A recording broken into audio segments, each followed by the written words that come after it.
Hi guys, आज फिर आपका स्वागत है एक नई वीडियो में। आज का हमारा टॉपिक रहेगा KVS PGT cut off marks 2023। सबसे पहले जानिए उन कारणों को जिनके कारण पीजीटी कट ऑफ मार्क्स कितने से कहां तक रह सकते हैं। पार्ट वन में जो सिलेबस था, इसमें हिंदी 10 मार्क्स की थी और इंग्लिश भी 10 मार्क्स की थी। इंग्लिश भी आपकी 10 मार्क्स की थी। अब यदि इस पार्ट वन की बात करें तो अधिकतर विद्यार्थियों ने पार्ट वन में हिंदी में अधिकतर 7 या 8 क्वेश्चन सही किए हैं। अधिकतर 7 या 8 क्वेश्चन सही किए हैं। इसी प्रकार यदि इंग्लिश की बात करें तो विद्यार्थियों ने 5 या अधिकतम 7 क्वेश्चन सही किए हैं। यदि मिनिमम की बात करें तो 12 क्वेश्चन सही किए हैं और मैक्सिमम की बात करें तो 15 क्वेश्चन सही किए हैं। इस आधार पर ये सभी का रेशियो है अधिकतर विद्यार्थियों का। इससे आगे जो पार्ट 2 था उसमें कंप्यूटर, रीजनिंग और जनरल स्टडी थी। उसको देखते हैं कि उसमें विद्यार्थियों ने कितने क्वेश्चन किए हैं। ये हम आपको सटीक विश्लेषण दे रहे हैं। यदि वीडियो पसंद आए तो वीडियो को लाइक्स और शेयर जरूर करना। और हम पार्ट 2 की बात करेंगे। पार्ट 1 में तो अधिकतर यही किए हैं। पार्ट 2 में देखते हैं। पार्ट 2 में जो था जनरल स्टडी या जीके, ये 10 मार्क्स की थी। कंप्यूटर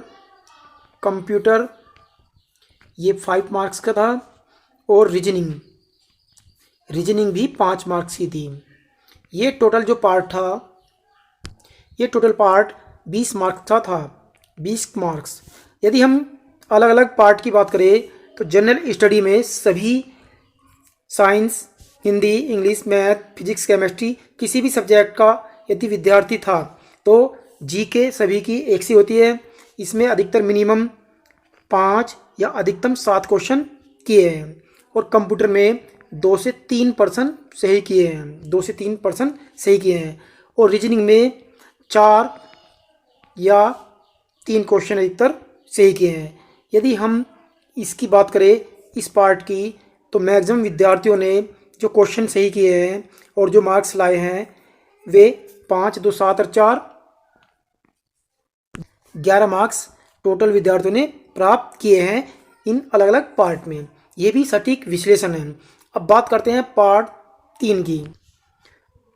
अब इसको रब करने के बाद में हम पार्ट 3 में देखते हैं। पार्ट जो 3 था ये था CDP। ये टोटल 40 मार्क्स की थी। अब ये भी अलग अलग खंडों में विभक्त किया गया था पार्ट के अनुसार। 15 मार्क्स फर्स्ट में और 15 मार्क्स सेकंड में और 10 मार्क्स थर्ड में। इस प्रकार ये 40 मार्क्स बनते हैं। अधिकतर विद्यार्थियों की बात करें इन पार्टों में टीचिंग, लर्निंग, CDP और एजुकेशन से संबंधित क्वेश्चन थे इसमें। तो यहाँ पर जो प्राप्त कर सकते हैं अधिकतर 10 या 12 मार्क्स प्राप्त किए हैं या किए होंगे विद्यार्थियों ने। अब इस पार्ट की बात करें, यहाँ पर भी यही प्राप्त किए होंगे और इसमें भी मान लीजिए 7 से 8 मार्क्स प्राप्त किए होंगे। अब यदि हम अधिकतर ये और मैक्सिमम ये इनकी बात करें तो यहाँ पर 27 और यहाँ पर 12, 8, 20 और यहाँ पे बनते हैं 32। यहाँ पे बनते हैं 32। इस प्रकार ये पार्ट 3 में विद्यार्थियों द्वारा प्राप्त किए मार्क्स हैं। अधिकतर विद्यार्थियों से जैसे बात की है तो उन्होंने यही बताया कि इतने से इतने तक क्वेश्चन किए हैं। अब बात करते हैं सभी विद्यार्थियों ने अपने अपने सब्जेक्ट में कितने मार्क्स प्राप्त किए होंगे। अब इसको रब करने के बाद में पार्ट 4 की बात करते हैं जो सभी विद्यार्थियों का सब्जेक्ट रहा। पार्ट 4 जो था विद्यार्थियों का सब्जेक्ट था, और ये 100 मार्क्स का था। कितने मार्क्स का था? 100 मार्क्स का। तो अधिकतर विद्यार्थियों ने अपने सब्जेक्ट में जो अधिकतर क्वेश्चन किए हैं, क्योंकि टाइम टेबल की भी बात ऐसी थी, टाइम मैनेजमेंट भी करना था, तो इसलिए विद्यार्थियों ने 60 से 70 के बीच में क्वेश्चन किए हैं। 60 से 70 के बीच में क्वेश्चन किए हैं। मान लीजिए कोई यदि 10-15 विद्यार्थी ऐसे हुए कि उन्होंने 80 क्वेश्चन किए, ये हाईएस्ट में होंगे।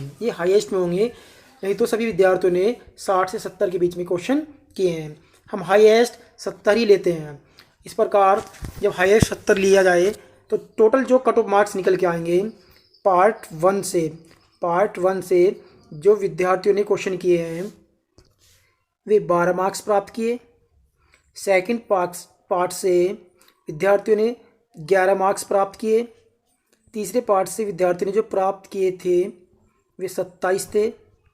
और जो मेन सब्जेक्ट ये रहा पार्ट फोर्थ में यहाँ पर 70 मार्क्स प्राप्त किए। इस प्रकार यदि इनको जोड़ दिया जाए अब जैसे ही पार्ट चारों को जोड़ते हैं तो टोटल मार्क्स निकल के आते हैं 7 और 2 9 और 1 10, 7 2 9 और 2 11 और 1 12, 120 निकल के आ जाता है। इस प्रकार सभी कैटेगरी की जो कट ऑफ मार्क्स है वो किस प्रकार बनेगी या बनती है, ये फाइनल कट ऑफ मार्क्स रहेगी आपकी। अब जो सभी कैटेगरी कट ऑफ मार्क्स है वो देखते हैं कि कट ऑफ मार्क्स क्या रह सकता है। ये एक्सेप्टिव कट ऑफ मार्क्स रहेगी। अब जनरल कैटेगरी की जो कट ऑफ मार्क्स रह सकती है, जनरल कैटेगरी की वो आपकी 120 से 130 के बीच में रहेगी। इसी प्रकार ओबीसी कैटेगरी की जो कट ऑफ मार्क्स रहेंगे वो 115 से 120 के बीच में रहेंगे। एससी कैटेगरी की जो कट ऑफ मार्क्स रहेंगे वो 110 से 115 के बीच में रहेंगे।